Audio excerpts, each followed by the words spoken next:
there is nothing left to be seen. It is the mirror of platitude, of banality, of the 0 degree of everyday life. There is a place of a fake sociality, a virtual sociality where the other is desperately out of reach. This very fact illuminating perhaps the fundamental truth that the human being is not, perhaps not, the social being. Moreover, in all these scenarios, the televisual public is mobilized as a spectator and judged. It has become itself Big Brother. The power of control and transvisuality has shifted to the silent majorities themselves. We are far beyond the panopticon, the famous panopticon, where there was still a source of power and visibility. It was so to say, a panexopticon. Things were made visible to an external eye, whereas here, these new forms, they are made transparent to themselves, a panendopticon, thus erasing the traces of control and making the operator himself transparent. The power of control is internalized, so to say, and people are no more victims of the image. They transform themselves into images. They only exist as screens or in a superficial dimension. All that is visualized there is in the Operation Big Brother, and so and others, is pure virtual reality, a synthetic image of the banality produced as in a computer, the equivalent of a ready-made, a given transcription of everyday life, which is in itself already cycled by all current patterns. The question is there any sexual voyeurism? Not at all. Almost no sexual scenery, but people don't want that. What they secretly want to see is the spectacle of the banality, which is from now our real pornography, our true obscenity, that of the nullity of insignificance and platitude. That would be the extreme reverse of the theatre of cruelty by Artaud. But maybe in that scene lies a certain form of cruelty too, at least of a virtual one. At the time when media and television are more and more unable to give an image of the events of the world, then they discover the everyday life, the existential banality, as the most criminal event, as the most violent inactuality, as the very place of the perfect crime. And that it is, really. And people are fascinated, terrified, and fascinated at the same time by this indifference of the nothing to see, of the nothing to say, by the indifference of their own life as of the 0 degree of living. The banality and the consumption of banality have now become an Olympic discipline of our time, the last form of the experiences of the elites. In fact, this deals with the naive impulsion to be nothing, and to comfort oneself in this nothingness, sanctioned by the right to be nothing and to be considered and respected as such.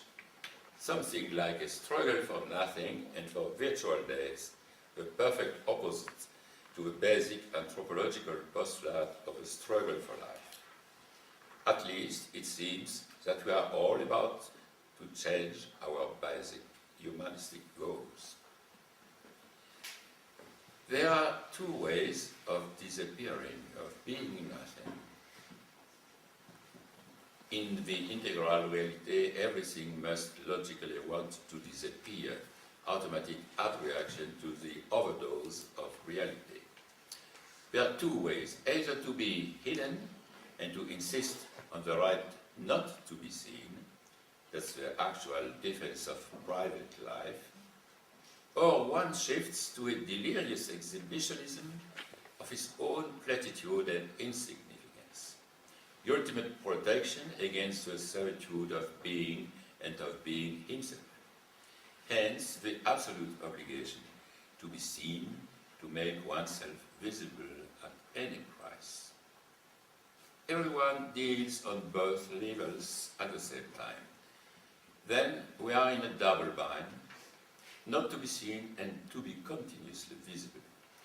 No ethics, no legislation can solve this dilemma, and the whole current polemic about the right to information, all this polemic is useless.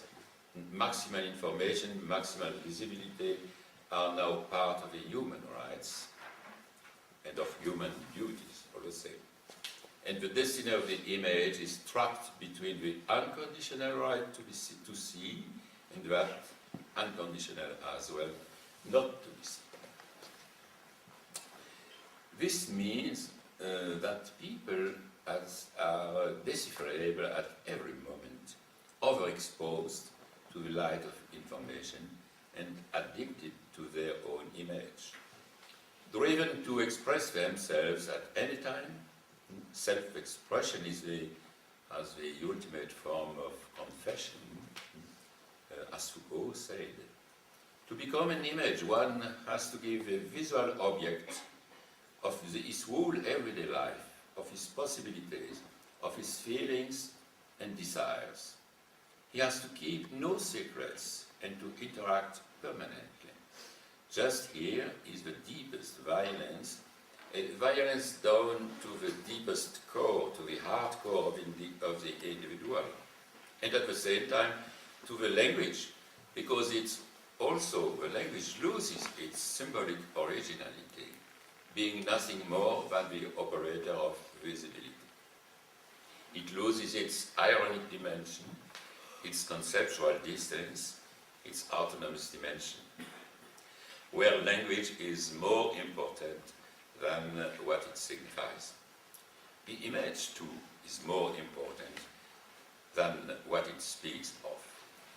That we forget, usually, again and again, and that is the source of the violence done to the image.